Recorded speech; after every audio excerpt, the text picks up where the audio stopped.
Well, this is a little video about a project I did. Last year I purchased an old camper van in like a class C, like a Ford 1-ton camper van, and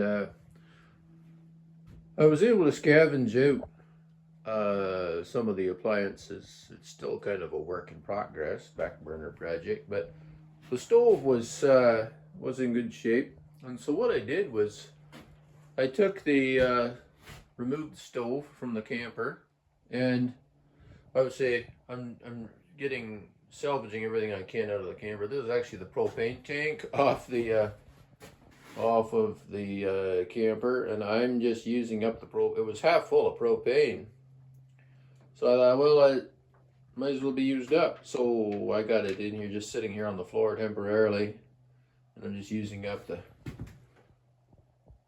propane that's in it, and then it'll just be hooked into a barbecue tank out here. This is my summer kitchen slash sun porch. This area here. This is a that goes into the house, and then this is like a covered porch, sunroom, whatever you want to call it. But those three windows open up completely, and these two windows here open up. I have this one window open, but it's, it's 5, 6, 7 degrees Celsius here today, so I don't want to open it up too much. The wind just blows right through. But it's actually very pleasant here in the summertime. You can sit out here, that drop leaf that comes up, and you can actually eat out here, and it's quite a pleasant spot to sit on a summer's day when it's hot, or in the evening in the cool and the breeze. The windows are all screened there. So, but anyways, this stove, I built this little cabinet just with the scrap lumber. I had a bunch of little bits and pieces of a pine board and some chipboard pieces that weren't much good for much of anything. So what I did was I just built this little frame to hold the stove and installed it.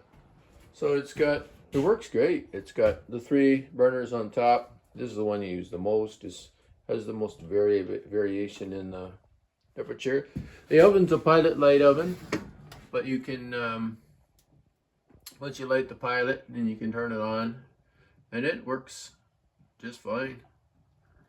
Not very big, obviously typical camper stove, but works good. Then I have this little shelf here on the side. That's just a boiler pan, like a pressure canner, the bottom part. And then I store jug water out here. So yeah, that's the temporary setup for that tank. Eventually, there's this built so that you can just tuck a propane tank in right underneath it. It's high enough. It's sort of basically like my barbecue. Except, you can't grill on it unless you get a frying pan. But anyways, works good. And I'm just having a cup of tea here. Made some tea. So. Having this little work surface right beside it's handy. You can take the pot off the stove, set it on this wire rack, kind of cool the pan, and yeah, so it works good. Cooking out here in in the middle of the winter, you wouldn't want to be here, but in the middle of the winter, I'm away at my logging camp cooking on a wood stove, so it doesn't much matter. Anyways, that's a little video about a repurposed RV range, now doing good service in a summer kitchen, and cooking with gas. Take care.